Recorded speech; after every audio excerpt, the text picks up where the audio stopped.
He's like, I Whoa. need pros, Damaga, and etc. I was like, you can play Damaga. He's on the list, but I don't know. Whatever. Not worried about it. Here we have GoddeR spawning on the left And we're side. live again because the intro is rolling. So Oh, there you go. whoops. I told you the intro is running. I A bit of a was, fail there from I Josh. was, I was just sad. It might have So lagged a little bit. I'm not sure. I was watching the data rate and I can't tell if it was skipping. Hopefully it didn't because it's an epic intro. But why don't you go ahead, Josh, with your game intro? apparently it was lagged because they're all saying Wintro right now. So, Yeah, I'm actually but watching on the stream. It is pretty epic. I hadn't seen it yet. okay, so GoddeR spawning over on the left side of Lost Temple and RoboFerret down on the bottom, and he is not the purple Protoss pieces this time. He is the pink Protoss pieces. Did maybe GoddeR stole the color from Yeah, him?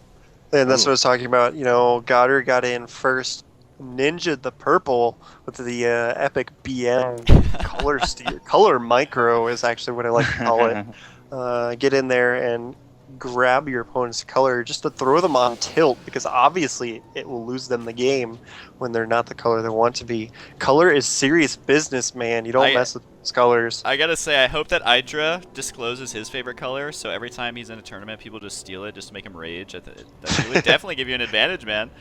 He plays with green, doesn't he?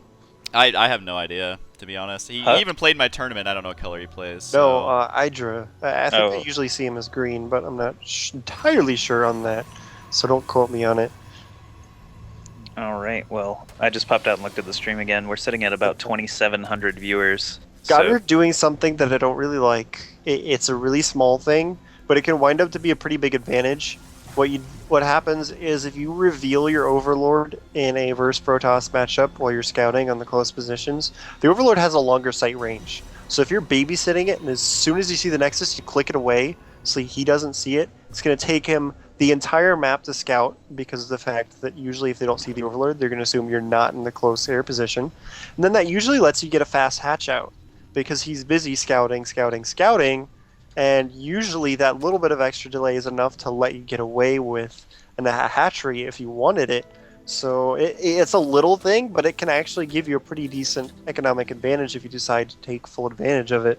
So yeah, the flip side of that though is that if you don't scout their entrance, a lot of times you can get proxied in the face. So if you're grabbing your expansion, thinking, "Oh, I'll be fine," then it can cause a lot of trouble. I'm surprised that oh Roferret's jeez. throwing down multiple pylons, even though Zerglings are out on the field. So he wants to delay this hatch as much as he possibly can. I mean, look at GoddeR. He has 500 minerals right now. He wants that hatch right now. Yeah, and actually, what I see some of the really good Zerg players do. Oh my God, he pulled his Zerglings away, assuming he was going to cancel it, and Rover didn't. Is that they'll just skirt it along the top side of the map and then abuse that long sight range again to scout, see if there are gateways at the ramp without revealing their Overlord still. So you still can kind of get a look at the ramp. It's just a little bit trickier, but I can't understand players who want to get in there a little bit faster. So that's why I say it's a little thing, and usually it's just me being picky. So it's really personal preference. Yeah, for sure. I do like, though, how RoboFerret blocked off his entrance here. He's got the one Zealot there, and the Stalker should be able to barely squeeze out of there, too. And so this early Zergling attack, not going to be that effective. And for the Zerg players out there, like, if you have this many Lings this early in the game, it can cause a lot of trouble for you if you don't actually make anything happen with them. So now he has all these Zerglings, but they're not really going to be doing anything. So the larva could have been used for drones or could have been used for... like being even more aggressive, but for now they're just going to run around and not do a whole lot. And right now, what I'd like to see him do actually is just pull him back to his high yield and kill the rocks. Because it'll take him a while, but he has planted a single Zergling at the watchtower, and that's exactly what he's going to do. Because it's better than them just standing there looking like dumbasses because they're not doing anything. It's going to allow him to get his third expansion up a little bit faster in the mid game. Once he's in a position where he thinks he can get away with it, and getting that high yield fast on Lost Temple is actually pretty nice because it's actually really defensible. It's got that really small choke. If you get the creep highway out in the middle, it's actually really easy to secure.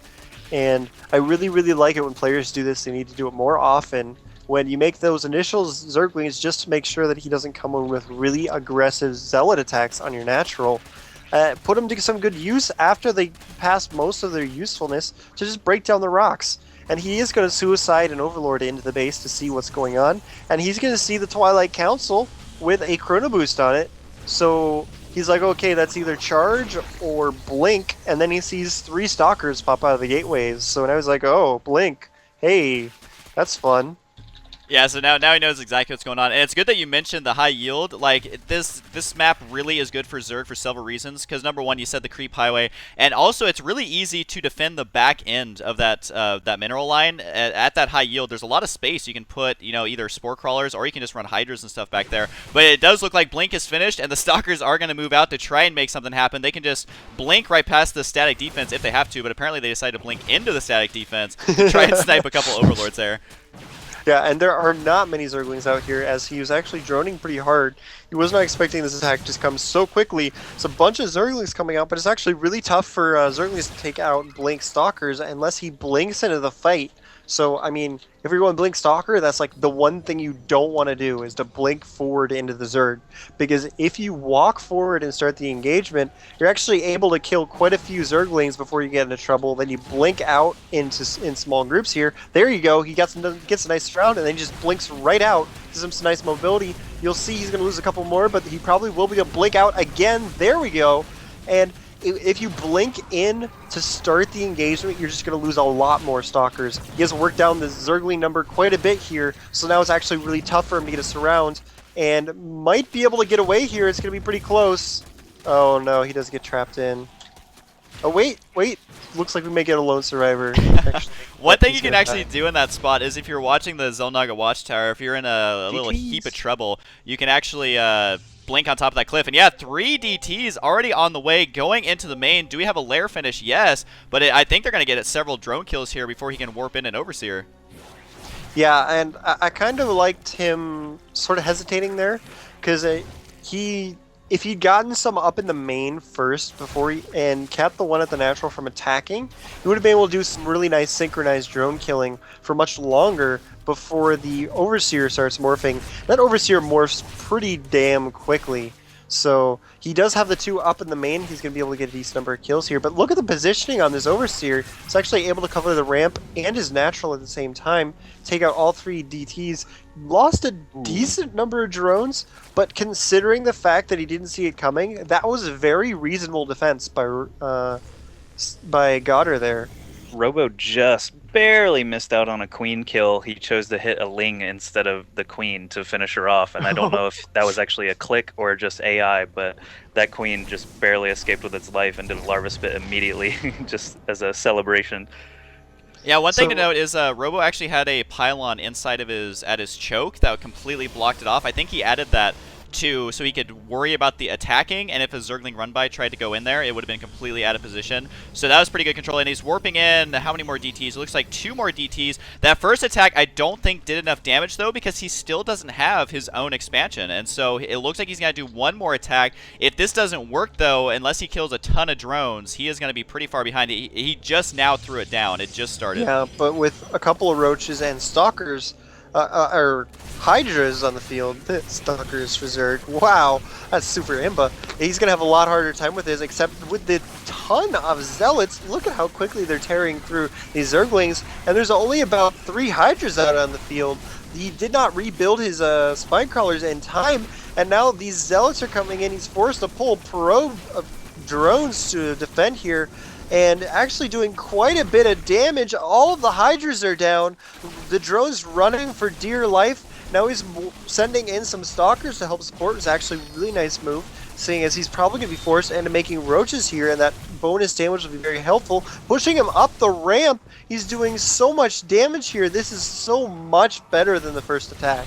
I can't believe he's doing this much damage. He was able to lock down that expansion down there. If you look at the worker count, there's only 17 drones left. Even the Overseer has a chance of getting sniped here. Only a couple roaches here. So like we were saying, pretty much this was when he had to attack. He made it work. And even if he loses all these units, which I don't think he will, he'll still be in great shape. So that, yeah, there we go. They flew out of here. So that was a great attack there by Robo. I was kind of worried he couldn't make it happen, but he totally did.